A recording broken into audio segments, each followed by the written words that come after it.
পিয়ারের জন্য জাতীয় সংসদ নির্বাচন আটকে থাকার পক্ষে নয় খেলাফত মজলিস। দলটির নায়েবে আমির মাওলানা আহমদ আলী কাশেমি বলেন, যে কোনো দলের সঙ্গে নির্বাচনী জোটের সম্ভাবনা থাকলেও এখনও চূড়ান্ত কোনো সিদ্ধান্ত হয়নি। তবে তিনি জানান, ইসলামী দলগুলোকে নিয়ে এক বাক্সে ভোট করতে চায় খেলাফত মজলিস। রাশেদ রায়হানের রিপোর্ট। ওয়ালটন এখন দেশের সীমানা পেরিয়ে পৌঁছে গিয়েছে 50টিরও বেশি দেশে। ওয়ালটন, ঘরে ঘরে বিশ্বজুড়ে। জাতীয় নির্বাচন ঘিরে ইসলামী দলগুলো ঐক্য গড়ে এক বাক্সে ভোট আনতে তৎপর। সমঝোতা হলেও কারো সঙ্গে জোটবদ্ধভাবে নির্বাচনের বিষয়ে এখনো কোনো সিদ্ধান্ত নেয়নি খেলাফত মজলিস। বিভিন্ন ইসলামী দলগুলা একত্রে আমরা বিভিন্ন প্রোগ্রাম বিভিন্ন সময় করেছি, কিন্তু এটা এখন পর্যন্ত নির্বাচনী কোনো জোট হিসাবে আত্মপ্রকাশ করেনি।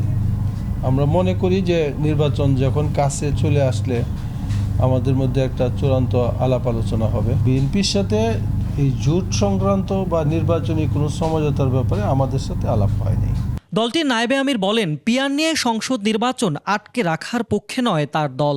পিয়ার পদ্ধতিতে নির্বাচন নিম্নকক্ষে যদি নাও হয়, আমরা সেই নির্বাচনে অংশগ্রহণ করব। আমরা মনে করি যে পিয়ারটাকে আমরা নিম্নকক্ষের জন্য আপাতত জরুরি মনে করি না। পিয়ারের জন্য নির্বাচনী কোনো আটকে থাকবে সেটার পক্ষে আমরা না।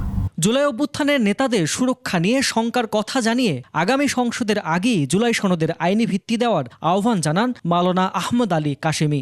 17 বছরের স্বৈর শাসনের পতন হইল, এই তাদের জন্যই তো জুলাই সনদ, তাদের সুরক্ষা এবং এটার আইনি ভিত্তি। সুতরাং আগামী সংসদের জন্য এটাকে জুলাই রাখাটা আমরা ঠিক মনে করি না। আলোচনার মাধ্যমে অমীমাংসিত বিষয়ে সুরাহা করে দ্রুত নির্বাচিত সরকার গঠনের তাগিদ খেলাফত মজলিসের। রাশেদ রায়হান, 21 টেলিভিশন, ঢাকা।